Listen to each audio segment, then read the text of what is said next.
കൂട്ടുകാരെ, ഇന്നത്തെ നമ്മുടെ വർക്ക് എന്ന് പറയുന്നത് ഒരു എപ്പോക്സി വർക്കാണ് കേട്ടോ. അപ്പോൾ ഈ കാണുന്ന ഒരു ബാത്റൂമിൻ്റെ ടൈലിൻ്റെ ഇടയിൽ കൂടെ വെള്ളം ഇറങ്ങിയിട്ട് ഈർപ്പവും കാര്യങ്ങളൊക്കെ ഉള്ളത് കൊണ്ടിട്ടാണ് നമ്മൾ ഇതിനെ എപ്പോക്സി ചെയ്യാമെന്ന് വിചാരിച്ചത്. അപ്പോൾ നമുക്ക് ഇതിനൊന്ന് കറക്റ്റായിട്ടൊന്ന് കട്ട് ചെയ്തെടുക്കാറുണ്ട്.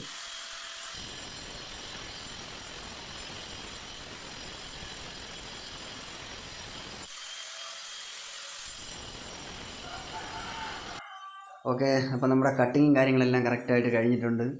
ഇനിയുള്ളതെന്ന് പറയുമ്പോൾ നമുക്കിതിനൊന്ന് വൃത്തിയായിട്ട് തുടച്ചെടുക്കണം. കാരണം നമ്മൾ ഈ കട്ട് ചെയ്തതിൻ്റെ ഇടയിൽ ഈ പൊടിയൊന്നും ഇല്ലാന്ന് കറക്റ്റായിട്ട് നമ്മൾ നീറ്റായിട്ട് തുടച്ചെടുത്തതിന് ശേഷം നമ്മളടുത്തിനി ഇതാണ് എപ്പോക്സി.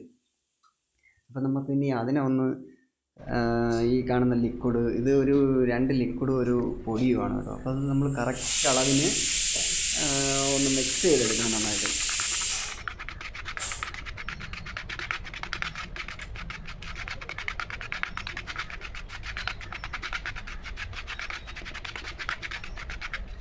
നല്ല വൃത്തി മിക്സ് ചെയ്തെടുത്തതിന് ശേഷം നമുക്കിനി അതിലോട്ട് അല്പം അതിൻ്റെ പൊടി, നമ്മൾ ബ്ലാക്ക് കളർ പൊടിയാണ് കേട്ടോ എടുത്തിട്ടുള്ളത്.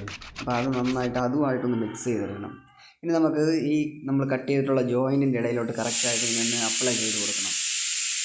നമ്മൾ ഓരോ പുട്ടി ബ്ലേഡ് ഉപയോഗിച്ചാണ് കേട്ടോ ചെയ്യുന്നത്. അങ്ങനെ നമ്മൾ എല്ലായിടവും മാക്സിമം എല്ലാം ഫസ്റ്റത്തെ ഫ്ലോറിൽ നിന്ന് ഫില്ല് ചെയ്തെടുത്തിട്ടുണ്ട്.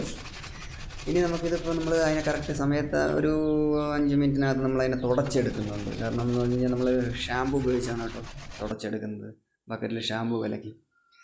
അങ്ങനെ നമ്മളിത് നീറ്റായിട്ട് തുടച്ച് വൃത്തിയാക്കി ഫുൾ എപ്പോക്സി വർക്കും കഴിഞ്ഞിട്ടുണ്ട്. നമ്മുടെ ജോയിൻറ്റുകളെല്ലാം കറക്റ്റായിട്ട് അപ്ലൈ ചെയ്ത് തീർത്തെടുത്തിട്ടുണ്ട്. അപ്പം ഇഷ്ടപ്പെട്ടെങ്കിൽ കൂട്ടുകാരെ ഒന്ന് സപ്പോർട്ട് ചെയ്ത് തന്നേക്കണേ.